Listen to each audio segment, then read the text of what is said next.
Radio Sputnik. Nous dévoilons ce dont les autres ne parlent pas. Vous êtes toujours sur Radio Sputnik et nous continuons à suivre l'actualité. Pour la troisième fois en 10 ans, les chantiers navals de Saint-Nazaire changent de main. La justice sud-coréenne a retenu le constructeur italien Fincantieri comme candidat préféré à la reprise du chantier.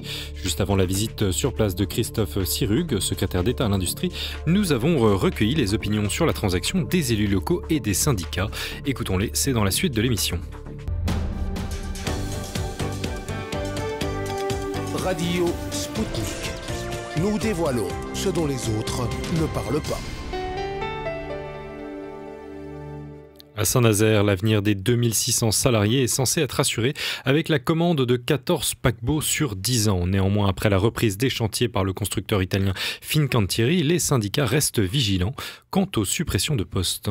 L'État détient encore 33% du capital de l'entreprise et Marine Le Pen, en pleine campagne, a annoncé son engagement, reprise à 51% par l'État.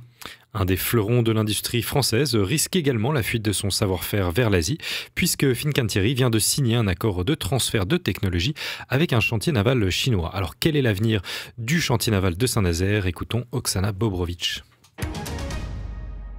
Ça tangue une fois de plus ce chantier STX à Saint-Nazaire. Lâché par Alstom en 2006, les chantiers étaient depuis passés aux mains de propriétaires norvégiens puis coréens qui n'ont pas tenu leurs promesses. Saint-Nazaire devrait à présent revenir dans le giron d'un industriel de l'Union européenne. Marine Le Pen, en pleine campagne présidentielle, a réagi immédiatement sur Twitter. Chantier naval, vive inquiétude autour de la reprise par l'italien Fincantieri. Mon engagement, reprise à 51% pour l'État. Mais l'État français est encore à la barre des chantiers puisqu'il détient 33% du capital de l'entreprise, ce qu'on appelle les minorités de blocage en cas de besoin face à des initiatives impopulaires ou nuisibles. On peut considérer les visites sur place de Christophe Sirugue comme un signe de plus de cette implication. Le secrétaire d'État à l'industrie se déplace pour garantir l'avenir des chantiers de Saint-Nazaire.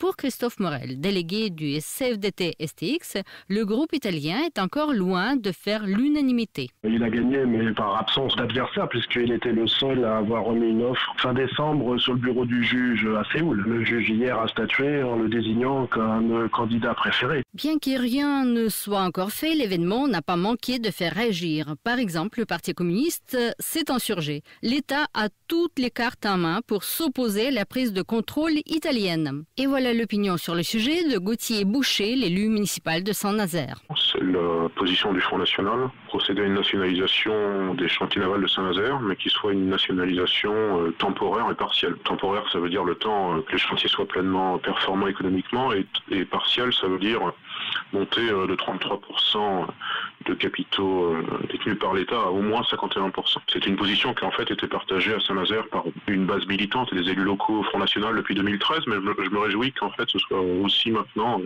la position officielle de Marine Le Pen. Cette prise de position garantit protéger notre souveraineté industrielle qui serait menacée si STX continuait comme ça à aller de possesseur étranger en possesseur étranger. Monsieur Sirugue va passer 3 heures à Saint-Nazaire pour nous dire des choses que nous savons déjà, pour nous dire qu'il ne peut pas faire grand-chose et qu'il repartira. Notons au passage que, de manière tout à fait symbolique, M. Sirugue est aussi un secrétaire d'État à l'industrie, alors qu'avant l'industrie c'était un ministère de plein droit en quelque sorte. Et on voit par ce genre de signaux comment l'industrie est perçue par nos gouvernements, qu'ils soient de gauche ou de droite, c'est-à-dire que ça n'est plus si stratégique maintenant. Et bien nous croyons que l'industrie c'est important à Saint-Nazaire comme dans toute la France en général. Pour l'heure néanmoins, un accord n'a pas encore été signé pour acquérir 66,6% de STX France. Fincantieri doit encore se mettre d'accord sur un prix d'achat avec la maison mère. Les chantiers navals de Saint-Nazaire arriveront-ils à éviter une tempête dans un verre d'eau ? C'était Oksana Bobrovic pour la Radio Sputnik France. Dernières actualités, des analyses d'experts et des enquêtes exclusives.